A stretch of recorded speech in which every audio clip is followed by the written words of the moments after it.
Alright, this is my palette, and I made 2 different sizes, but I'll go through with you. This is my smaller one, so I'll give you the dimension off of that. So I basically just went to Home Depot and got a shelf that was 96 inches long by 15 1/4. What I ended up doing was I cut it down to 15 inches, and height-wise I did up to 16 or 20 inches. This one here is 16 inches. And then my corner here, from height-wise going down, was 4 inches, and then left here with 3 inches. You could do 3.5 if you want for neckline, but I want it just a little bit smaller onto that. So that's kind of the top of what a design is, and it's 5/8 MDF with melamine on it as well. Okay, this is the bottom of my platen, and I'm going to go through the dimensions for it. This is my smaller one, so I'm just going to go with smaller dimensions. It's a little bit easier. I'm going to start on the top here. So basically in width here is 3.5.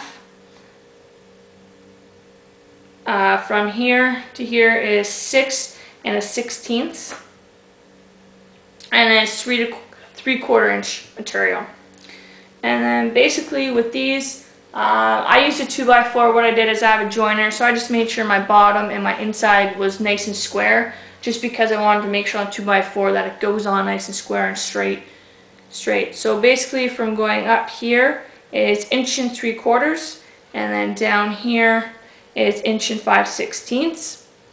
And then my piece here is 10 inches long, and then just a distance on each side basically is 4 3/8. And you basically can plan it out from how far from the top and from the back you want it. And I mostly made sure my sides was correctly even, so when it was on, it's in the middle of the design. This is my larger platen. The only different dimensions, everything else stays the same. The only different dimensions is this piece here is just 15 inches long, and then from the side, from the edge of this to the side here, is 4 7/16. That's really the only difference. And your actual length of that is 20 inches long.